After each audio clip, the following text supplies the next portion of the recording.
You've definitely heard the terms silhouette, trends, proportions, or microtrends, even if you don't normally watch fashion videos. They've all become the buzzwords of recent fashion content, and today we'll find out if they're good, bad, making your style better, or possibly worse. Whether you're into fashion or not, you've probably heard the advice. Just be yourself.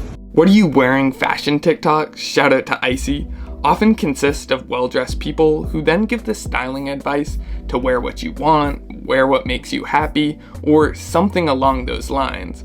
While this is good advice to not overthink things, it can often come off as unhelpful or even pointless when you're trying to identify or improve upon your own style. Social media in general, but also fashion social media, promotes the seeking of external validation. It's become important to seek style validation in order to make sure people online don't consider your outfits to be lame.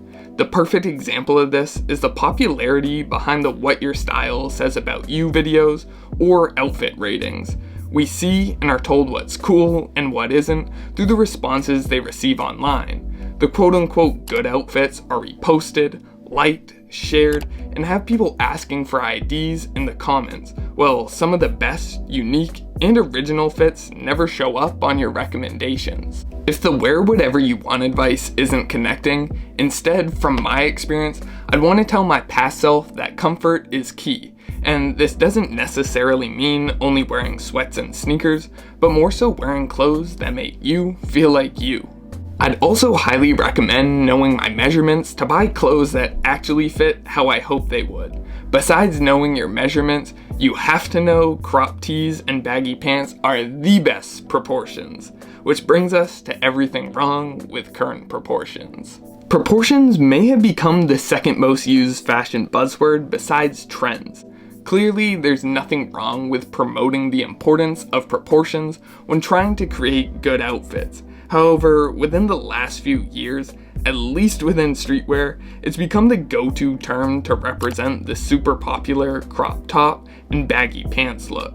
It's not that I dislike outfits with these proportions, but more so I find it weird that the proper proportions seem to only define this look. As a result, skinny jeans have remained generally uncool, along with the once popular long layering tees continuing to fade from mainstream relevance, which is honestly kind of a shame.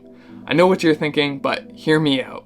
Jerry Lorenzo is a great example for this situation. Yes, he has outfits that now seem terrible given the current popular proportions. However, some of his old fits and recent looks are great, even though they're not identical to the current meta of accentuating the top 1/3 of the fit. Instead, Jerry often uses long coats or something around his waist to accent the bottom 1/3, which looks good, but doesn't receive much love since it doesn't fit the trending proportions. Speaking of trends, it shouldn't be any surprise that trends are ruling the content algorithms, but the real question is why. Seeking fashion validation is once again fueling this set of content. The biggest example is in the interest of trends that have died or fallen off. The trendy versus timeless debate is the other topic that's been huge. Worrying about whether your style should be timeless or not seems like wasted energy. If you really like what you're currently wearing, I doubt you'll look back with shame or regret for your current outfits. Unfortunately, content on trends often seems to land on the extremes. Either go buy trends right now to instantly improve your style, or don't ever wear trends and only stick to timeless pieces, when neither of these ideas need to be adopted in order to have good style. Trends shouldn't be glorified as the only solution to dressing well, or villainized as making you look like everyone else. Instead, using trends to experiment with what catches your eye and then seeing if it can be worked into your closet seems to dismiss the need to constantly keep up with trends or write them off altogether. I'd love to hear your thoughts on the video as I share mine quickly on some recent pickups. Up first is this vintage Nike hat, which I believe is from the 80s, and I've been getting a ton of wear out of this so far. The Supreme leopard sweater vest, which clearly everyone loved, was fueled through the coolness of Sean Pablo and recently rewatching Ferris Bueller's Day Off. Pictures of Jordan, Robin Williams, Tom Cruise, and Dennis Rodman definitely influenced my pickup of some Oakley eye jackets, which are available through my link down below, and I'll hopefully see you next time. Peace.